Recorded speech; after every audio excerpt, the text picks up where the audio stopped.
Hi అండి, అందరికీ నమస్కారం. రేపే ధర్మరాజ దశమి. అసలు ఈ ధర్మరాజ దశమి అంటే ఏమిటి? ఈ రోజున ఏ దేవుడిని మనం పూజిస్తాము, మరి ఏం చేయాలి, అసలు ఎందుకు అనే ఎన్నో మంచి విషయాలు ఈ వీడియోలో తెలుసుకుందాము. ఆఖరి వరకు కూడా స్కిప్ చేయకుండా చూడండి. అలాగే లైక్ బటన్ క్లిక్ చేయడం అస్సలు మర్చిపోవద్దు. ధర్మరాజ దశమి.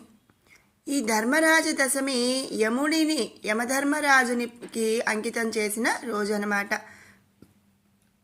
ఈరోజు యమభగవానుడిని పూజిస్తారు.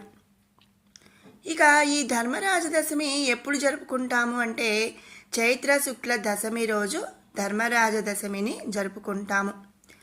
ఇక యముడు అంటే అందరికీ భయమే. యముడి పేరు వింటేనే ఇక మరణం దగ్గరకు వచ్చినట్టే అని చెప్పి భావిస్తారు అంతా.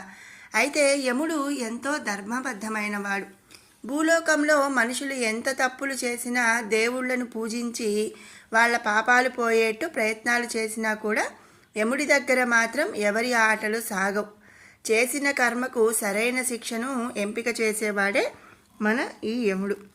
భూలోకంలో ధనిక పేద వర్గాలు ఉన్నా కూడా ఆ యముడి దగ్గర అందరూ కూడా మరణించి ఆయన ముందుకు వెళ్ళిన జీవులే అవుతారు. కానీ ధనిక పేద వర్గాలనేవి ఏవి ఉండవన్నమాట. అందుకే సమన్యాయం చేయటంలో యముడిని మించిన వాడు లేడు అని చెప్పి చెప్తుంటారు. అందుకనే ఆయనను యమధర్మరాజు అని చెప్పి పిలుస్తారు.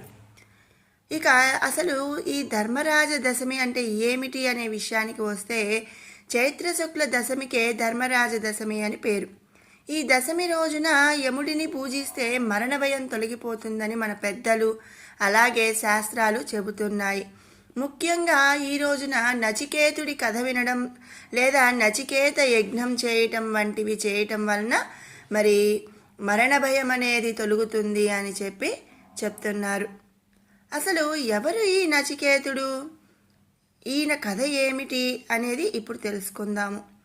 పూర్వం గౌతమ మహర్షి వంశానికి చెందిన వాజశ్రవుడు అనే బ్రాహ్మణుడు ఉండేవాడు. ఇతడినే ఉద్దాలకుడు అని కూడా అంటారు. ఈయన కొడుకే నచికేతుడు. వజాశ్రవుడు ఉద్దాలకుడు ఒక యాగం చేయాలి అనుకున్నాడు. ఆ యాగంలో తన దగ్గరున్న సంపదలను అన్నీ కూడా దానం చేసేయాలి. కానీ వాజశ్రవుడు యాగం అయిపోయిన తర్వాత అక్కడికి వచ్చిన వాళ్లకు తన దగ్గరున్న ఆవులలో మరి పాలు ఇవ్వనివి, ఒట్టిపోయినవి, ముసలి అయినవి అలాంటి ఆవులను అందరికీ దానం చేస్తున్నాడు. అది నచికేతుడికి నచ్చలేదు. ఏదైనా సరే మనం దానం చేస్తే ఇతరులకు ఉపయోగపడేది, కానీ ఇలా ఉపయోగపడనివి, మనకు పనికిరానివి వాటిని దానం చేస్తే ప్రయోజనం ఏంటి అని చెప్పి అనుకున్నాడు. ఒక పని చేయండి, నన్ను కూడా మరి ఎవరికైనా దానం చేసేయండి అన్నాడు నచికేతుడు. కొడుకు ఏదో పిల్ల చేష్టతో అలా అంటున్నాడనుకొని నన్ను విసిగించవద్దు అన్నాడు వాజశ్రవుడు. అయినా కూడా నచికేతుడు అదే మాట పదే పదే అడగడంతో చిరాకు పడి విసిగిపోయిన వాజశ్రవుడు నిన్ను యముడికి ఇస్తాను అన్నాడు. ఆ తర్వాత తొందరపాటులో అన్నానని ఆ మాటలు పట్టించుకోవద్దని చెబుతాడు. కానీ తండ్రి నోట్లో నుంచి అలాంటి మాట వినిపించగానే నచికేతుడు నిశ్చేష్టపోయాడు. ఏదో పొరపాటున అనేశాను, ఊరుకో అన్నాడు తండ్రి. కానీ నచికేతుడు ఊరుకోలేదు. పవిత్రమైన యజ్ఞ సమయంలో, అందులోనూ దానం జరుగుతున్న సందర్భంలో తండ్రి నుంచి అలాంటి మాట వచ్చిందంటే దానిని నెరవేర్చి తీరాలనుకున్నాడు ఈ నచికేతుడు. పొరపాటున అనేశాను అని తండ్రి ఎంతగా వారిస్తున్నా కూడా వినకుండా ఆ యమునికి తనను తాను అర్పించుకునేందుకు బయలుదేరాడు. యమలోకంలో నచికేతునికి యముని దర్శనం అంత త్వరగా లభించలేదు. జీవకోటి పాపపుణ్యాలను బేరీజు వేస్తూ సమయం వచ్చినప్పుడు వారి ప్రాణాలను హరిస్తున్న యముడు తలమునకలుగా ఉన్నాడు. ఎప్పుడో 3 రోజుల తర్వాత కానీ నచికేతుని గమనించాడు యముడు. ముక్కు పచ్చలారని పసి పిల్లవాడికి యమలోకంలో పనేంటి, ఇంటికి పో అన్నాడు యముడు. కానీ ఆ నచికేతుడు అదరకుండా బెదరకుండా జరిగినదంతా చెప్పి తనను దానంగా స్వీకరించమని యముడిని ప్రార్థించాడు. ఏదో తొందరపాటుగా అన్నంత మాత్రాన నీ ఆయువు తీరకముందే నిన్ను స్వీకరించడం భావ్యం కాదు. నిన్ను నేను స్వీకరించలేను. పైగా నువ్వు నా ద్వారం ముందర 3 రోజుల పాటు నిద్రాహారాలు లేకుండా గడిపావు కాబట్టి నేనే నీకు 3 వరాలు ఇస్తాను తీసుకో అన్నాడు యముడు. నచికేతుని సత్యనిష్టకు ముచ్చటపడి, నువ్వు నన్ను దానంగా స్వీకరించలేదు కాబట్టి నా తండ్రి నా మీద కోపగించుకోకుండా నన్ను సంతోషంగా తిరిగి స్వీకరించాలి, అదే నా తొలి కోరిక అన్నాడు నచికేతుడు. దానికి యముడు తథాస్తు అన్నాడు. ఇక రెండవ కోరిక, ఎవరైనా సరే స్వర్గాన్ని చేరుకునేలా ఒక యజ్ఞాన్ని అనుగ్రహించమన్నాడు నచికేతుడు. ఇందులో స్వర్గం అన్న మాటకు ఒక గూఢార్థం కూడా ఉంది. స్వర్గలోకే నభయం కించనాస్తి అంటాడు నచికేతుడు. అంటే నిర్భయమైన స్థితిని ఇక్కడ నచికేతుడు స్వర్గంగా సూచిస్తున్నాడు. దాంతో యముడు నాచికేత యజ్ఞం పేరుతో ఒక యజ్ఞాన్ని ఉపదేశిస్తాడు. ఇక మూడవ కోరికగా, చనిపోయిన తరువాత మనిషి ఏమవుతాడు అని అడుగుతాడు నచికేతుడు. తనంతటి వాడు ప్రత్యక్షమై కావలసిన కోరికలు కోరుకోమంటే, నా తండ్రి నన్ను అభిమానించాలి, భయాన్ని జయించే స్వర్గం కావాలి, మరణ రహస్యం తెలియాలి అంటూ ఈ పిల్లవాడు పారమార్థిక కోరికలను కోరటం యముడికి సైతం ఆశ్చర్యాన్ని కలిగిస్తుంది.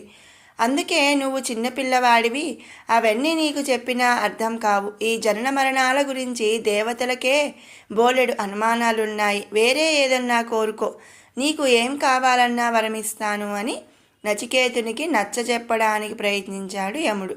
కానీ నచికేతుడు తన పట్టుని విడవలేదు. తనకి ఇస్తే ఆ మరణ జ్ఞానాన్నే వరంగా ఇవ్వమని కోరుకున్నాడు. నచికేతుని పట్టుదల, తృష్ణ చూసిన యముడికి ముచ్చట వేసింది. సరే చెబుతా విను. మీ మానవులు అన్ని భౌతిక సుఖాలలోనే ఉన్నాయనే భ్రమలో ఉంటారు. తమ కోరికలను చంపుకోలేక పునరావృతమవుతున్న ఆ కోరికలను పూర్తిగా తీర్చుకోను లేక మళ్ళీ మళ్ళీ భూలోకంలో జన్మిస్తూనే ఉంటారు. నిజానికి ఈ లోకంలో శాశ్వతమైనది ఒక్క ఆత్మ ఒక్కటే. దానిని అశాశ్వతమైన వాటితో ఎలా పొందగలరు అంటూ ఆత్మతత్వం గురించి సుదీర్ఘంగా వివరిస్తాడు యమధర్మరాజు. ఆ మాటలకు సంతృప్తి చెందిన నచికేతుడు తన ఇంటికి సంతోషంగా తిరుగుముఖం పడతాడు. ఆత్మజ్ఞానం గురించి యముడికి నచికేతునికి జరిగిన సంభాషణే కఠోపనిషత్తులో ముఖ్య భాగంగా వహిస్తుంది. నిజానికి ఈ ఉపనిషత్తు మరో భగవద్గీతను కూడా తలపిస్తుంది. అందుకే వివేకానంద వంటి జ్ఞానులకి కఠోపనిషత్తు అంటే ఎంతో ఇష్టం. నచికేతుడు వంటి దృఢమైన విశ్వాసం ఉన్న ఓ 10 మంది పిల్లలు ఉంటే ఈ దేశానికే ఒక కొత్త దిశను చూపించగలను అంటారు వివేకానంద. అంతేకాదు, ఆయన తనను స్మరించే ఉత్తిష్టత జాగ్రత్త అంటే లేవండి మేలుకోండి అన్న మాటలు కూడా ఈ కఠోపనిషత్తులోనివే అని చెప్తారు. ఈ ధర్మరాజ దశమి రోజున నచికేత యజ్ఞం చేసిన వారికి మరణ భయం ఉండదనేది ఇందుకే. అందుకే ఈ ధర్మరాజ దశమి ఎంతో ప్రాముఖ్యం పొందింది. ఇది నచికేతుని కథ. మరి రేపు ధర్మరాజ దశమి రోజు తప్పక ఈ నచికేతుని కథను విని అందరూ కూడా మరణ భయాన్ని పోగొట్టుకొని సంతోషంగా ఉండాలి అని చెప్పి ఆశిస్తున్నాను. మీకు ఈ వీడియో నచ్చినట్టయితే లైక్ చేయండి, షేర్ చేయండి. అలాగే మరిన్ని ఇలాంటి ఇంట్రెస్టింగ్ వీడియోస్ కోసం మన ఛానల్ని సబ్స్క్రైబ్ చేసుకోండి. పక్కనే ఉన్న బెల్ ఐకాన్ క్లిక్ చేయడం అస్సలు మర్చిపోవద్దండి, ఎందుకంటే అన్ని వీడియోస్ కూడా మీకు నోటిఫికేషన్స్ వస్తాయి. మరో మంచి వీడియోతో మళ్ళీ కలుసుకుందాం. Thanks for watching.